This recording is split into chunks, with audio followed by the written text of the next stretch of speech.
경제위원입니다. 그냥 후보자님. 대한민국은 미래를 준비한 많은 사람들의 노력이 있었기에 가능했다고 생각합니다. 소규모 개인 사업자부터 우주 산업이 존재하지 않는 곳이 없다고 생각하는데요. 산업부는 경제의 어떤 기초가 되는 곳입니다. 문재인 정부에서 장관들, 문승국 장관이나 홍인모 전 장관들을 할 때 여러 가지 사소의 문제가 있었고 자료의 제출에 이렇게 있었어도 다른 부처 장관들이 부적격이 나더라도 이 산업위에서 여야 의원들이 적격을 해준 이유는 어려운 경제를 살려달라는 의미가 있었을 거라고 생각합니다. 그랬습니다. 사실 그런 의미에서 본다면 대한민국 전체 산업을 이끌어야 할 산업통상부가 미래 산업의 방향성마저 지금 요새 사실 좀 불투명 모습이 있고 원전 경제성 평가 이슈로부터도 조금 국민들로부터 신뢰를 좀 잃어버리는 부분이 있는데, 이런 어려운 국면에 장관 후보자로 지명이 되셨는데, 이런 중요한 시기에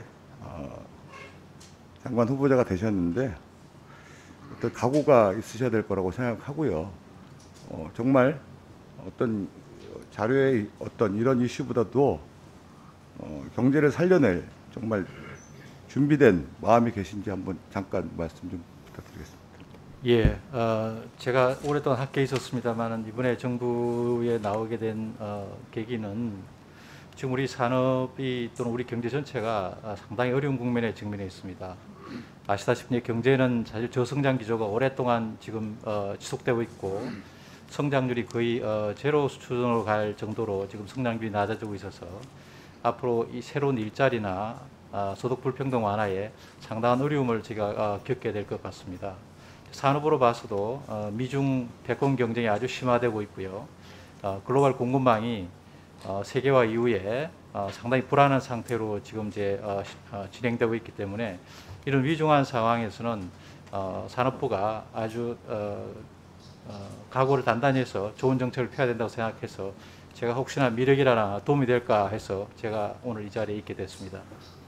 오전에 존경하는 의원님들이 질의하시는 거 보니까 이제 블로그 얘기가 많이 나오는데요. 잠깐 지금 보니까 인수위 들어가기 전에 사실은 블로그를 내리셨고 사실은 장관 임명될 줄을 그 당시에 추정할 수 없었죠. 예상할 수 없었던 시기라고 생각합니다. 비공개로 전환됐었고 그렇게 생각합니다. 저는 이렇게 여쭤보고 싶습니다. 생각이라는 것이 부적절한 어떤 인식이라든지 이런 분들이 의원께서 상당히 의구심을 갖는 부분이 있을 수 있다고 생각합니다. 그런데 생각이라는 것은 바뀔 수 있다고 생각을 하거든요. 저도 민간인에 있다가 국회에 들어오다 보니까 조금 더 균형적인 생각을 하게 됩니다. 중간중간에 아무래도 학계에 계시다가 과정에서 바뀔 수 있다고 생각하고, 아마 그런 부분 때문에 블로그에 관련된 내용들을 좀 사람들도 많이 안 보고 보니까 아마 내리신 거로 그렇게 이해하면 되겠습니까?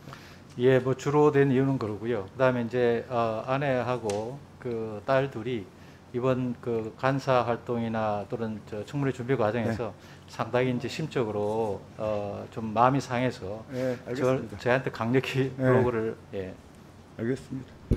그 이유가 지난 2월에 원자력 친환경적인 에너지로 분류하는 그린 텍소노미 규정안 발의했고 탄소 중립을 표명한 나라에서 40년 만에 원자력 가동하고 있거든요. 글로벌 추세입니다.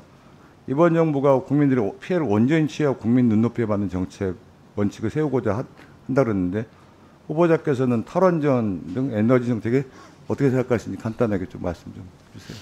예, 요즘 에너지 안보가 되게 위중한 상태고요. 또 탄소 중립도 동시에 추진해야 되는 그런 두 가지 가치가 한꺼번에 우리한테 주어졌다 이렇게 생각이 됩니다. 그래서 이 두 가치가 서로 상충하는 게 아니고 두 개를 조화롭게 지혜롭게 사실 풀어나가야만 탄소 중립도 달성하면서 우리 에너지 안보도 강화할 수 있는 그런 상황이라고 생각되고요. 그런 의미에서 제 생각에는 원전의 역할이 좀 전 세계적으로 재조명되고 있다 이렇게 생각이 됩니다. 예.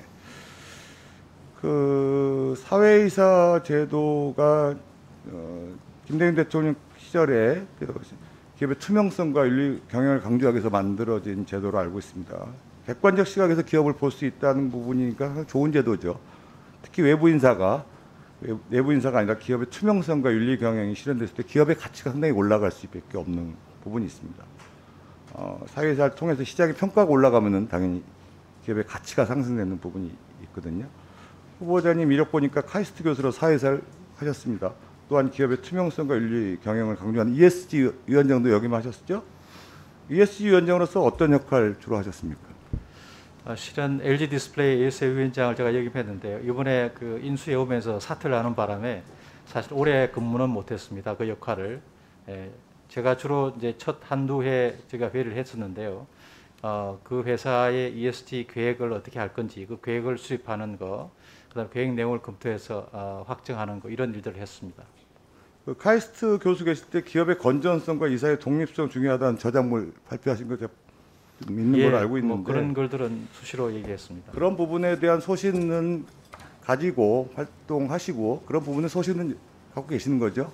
예, 그렇습니다.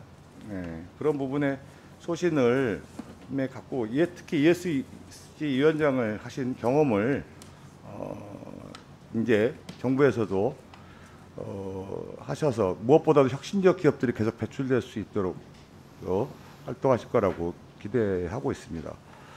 후보자님께 이 산업부를 앞으로 이끌으시면서 개인적인 포부, 그다음에 우리나라의 대한민국 산업 발전에 대한 좀 포부를 한번 말씀해 주시기 바랍니다. 예, 산업부가 제 생각에 그동안 많은 일을 해왔습니다만은 지난 정부의 탈원전 이슈로 또 요즘 조직 분위기가 뒤숭숭하다는 얘기도 많이 들립니다. 그래서 전반적으로 사이가 낮아져 있고요. 또 통상이관 이슈로 또 많은 직원들이 그 고민에 쌓여 있다는 얘기 듣고 있습니다. 그래서 제가 취임하게 된다면 조직 분위기를 좀 쇄신해서 다 같이 새로운 정책을 만드는데 매진하도록 그렇게 조직을 다듬어 나가겠습니다.